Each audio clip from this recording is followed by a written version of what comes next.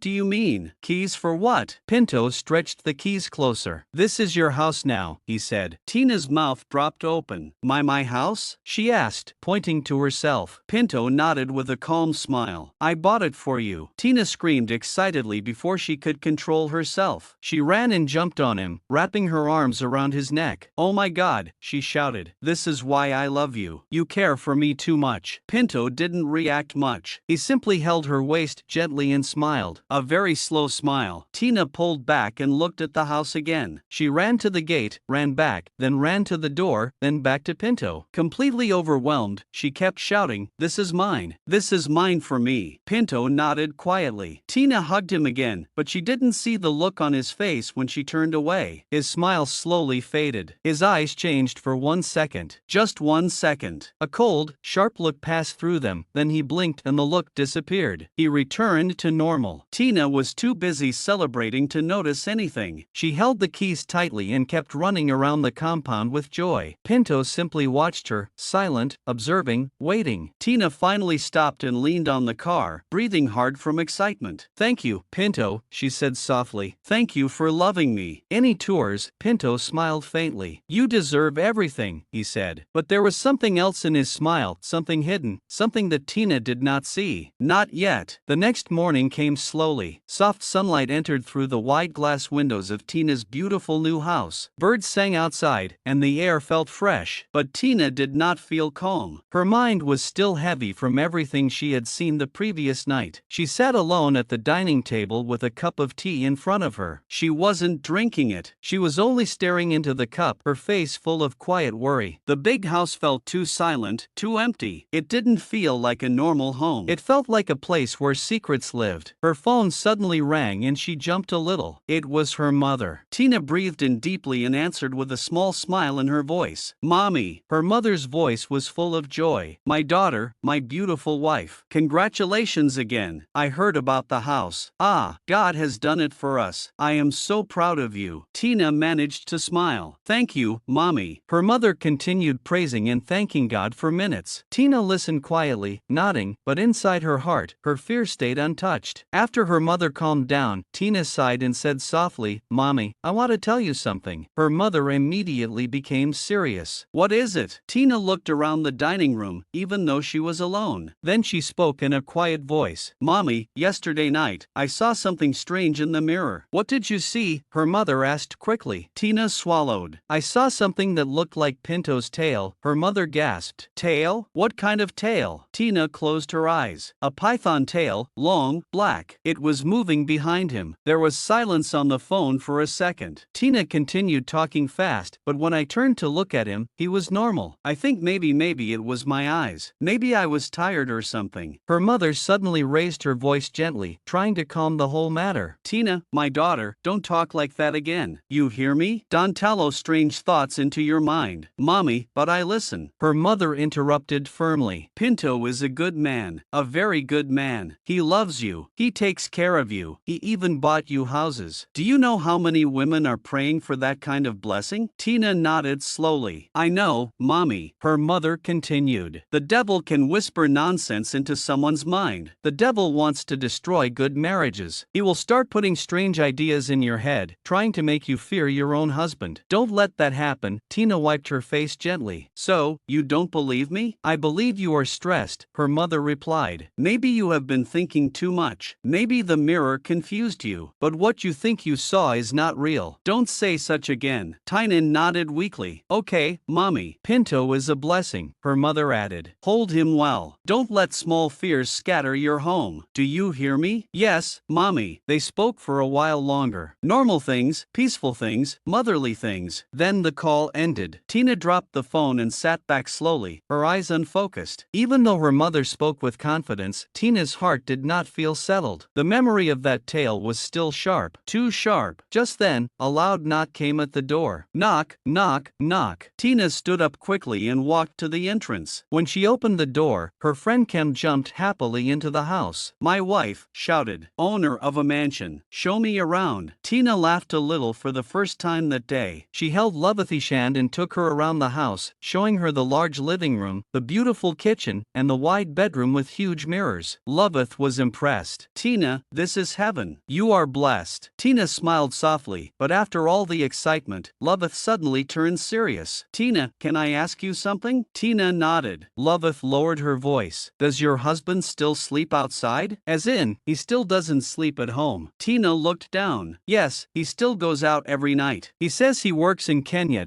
He leaves at night and comes back every morning." Lovithy's face twisted in confusion. "Every night?" "Yes." Kimmy placed her hand on her waist. "Tina, please don't be angry. I know you think I don't like Pinto, but I'm saying this because I care for you." Tina looked at her with concern. "What is it?" Kem took a deep breath. "I think you should conduct a secret investigation." Tina blinked rapidly. "Investigation on who?" "On your husband." opened, Cam whispered. Tina's eyes widened. How will I even do that? Cam leaned closer. Follow him. Use your own car. Don't let him know. When he is leaving the house at night, follow him quietly. See where he is going. See what kind of work he is doing. Tina looked scared and confused. Loveth, I don't know if I can do that. You must, Loveth insisted. Something is not adding up. A man who leaves home every night and returns every morning. A man whose family never appears. Tina, open your eyes. But follow him, Kimmy said again. Just once. You will see everything with your own eyes. Tina was quiet for a long time. Then slowly she nodded. Kimmy touched her shoulder. Good. Be careful. They talked for a little while longer and then left. Tina remained standing in the living room alone, thinking deeply. Her heart beat slowly, heavily. She wasn't sure she was ready, but she also felt she needed the truth. Pinto arrived. Hours passed. The sun went down. Darkness slowly filled the house. Tina walked to their bedroom window and peeped outside. Pinto's car was still in the compound. He was inside the house somewhere dressing up. Her heart began to beat faster. A few minutes later, she heard his footsteps coming down the stairs. She quickly pretended to be busy arranging things on the table. Pinto came out wearing a dark shirt and black trousers. I'm going now, he said softly. Tina swallowed. Okay, safe journey. Pinto kissed her forehead and walked out. As soon as the gate opened and Pinto drove out into the night, Tina rushed upstairs to change into simple clothes. Her hands were shaking so much that she couldn't button her shirt properly. She grabbed her car key. She turned off all the lights and quietly she sneaked out through the back door. She entered her car and waited until she saw Pinto's tail lights turning at the bend of the street. Then she started her engine slowly, very slowly. She followed him from behind. Her heart was beating louder than the sound of her car. She prayed silently. Please God, let nothing happen to me tonight, because tonight Tina was about to see the truth, the real truth. Tina continued following Pinto that night, her hands shaking on the steering. The road was quiet, the moonlight touching the trees on both sides. Pinto's car moved fast but steady, and Tina kept her eyes on his red taillights. She refused to blink. She refused to look away. She wanted to see where he always disappeared to, but suddenly, vroom, a speeding car overtook her so fast that she screamed and held her steering tightly. Her heart almost jumped out of her chest. By the time she balanced herself and looked forward again, Pinto's car was gone. Completely gone. No sound, no light, no turn, no movement, nothing. Tina stepped on her brake and stopped the car right there. Tears of frustration filled her eyes. She hit the steering wheel hard with both hands. What is happening? Why can't I catch him? She shouted to herself. After a few minutes of confusion and fear, she turned her car around and drove back home, her mind full of unanswered questions. The next morning, the sun came out early, but Tina felt cold. Her whole body felt weak. As soon as she woke up, she dialed Kimmy's number and told her everything. Kimmy sighed deeply and said, Tina, listen to me. We need another plan. What plan? Tina asked tiredly. You have to make him sleep deeply. Very deeply. Put sleeping pills in his food tonight. Very strong ones. Tina's eyes widened. Sleeping pills? Yes, Kimmy replied. If you can make him sleep early, it might reveal some things we don't know about. Who knows? Just trust me. Tina thought about it. It sounded dangerous, but she was desperate. She needed the truth. When the call ended, Tina sat quietly on her bed, thinking for a long time. Her hands shook. Her heart beat fast. But at last, she nodded to herself. I must know the truth. That day, Pinto arrived just like always, smiling, acting gentle, acting loving. Tina kept her face straight. She didn't want him to suspect anything that night. She served him food, hiding her fear behind a small smile. Before serving, she had poured very strong sleeping pills inside. Pills that worked fast, pills that could make someone sleep in minutes. Pinto ate slowly, talking about how his work in Kenya was stressing him. Tina didn't say anything. She only watched him carefully. 5 minutes later, Pinto rubbed his eyes.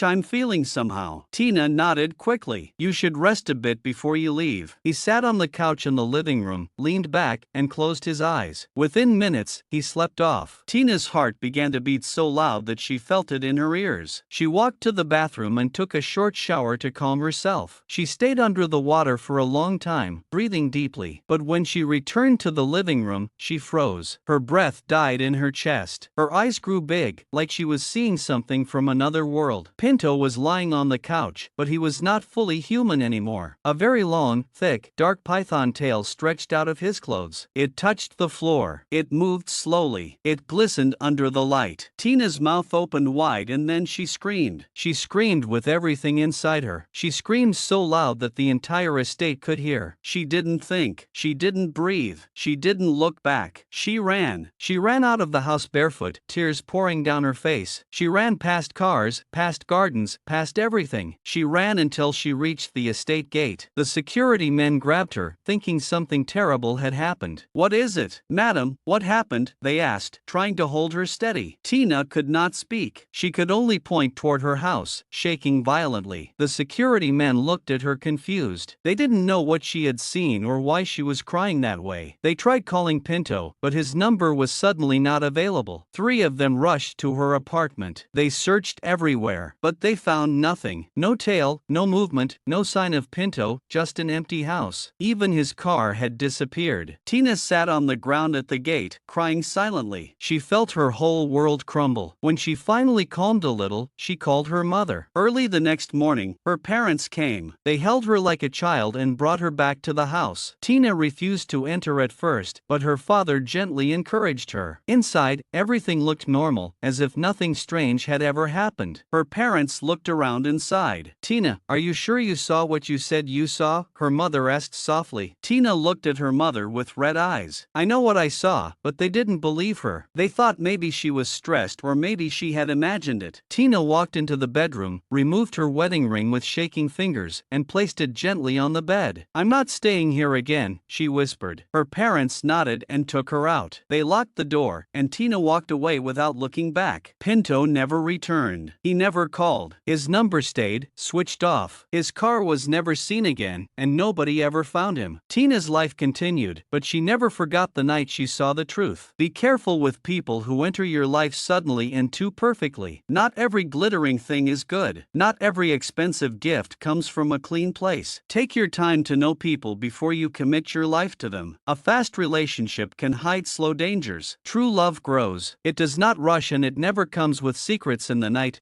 Please share, like, and don't forget to subscribe to this channel. We have another beautiful story coming your way. Thank you so much for watching. And where are you watching from?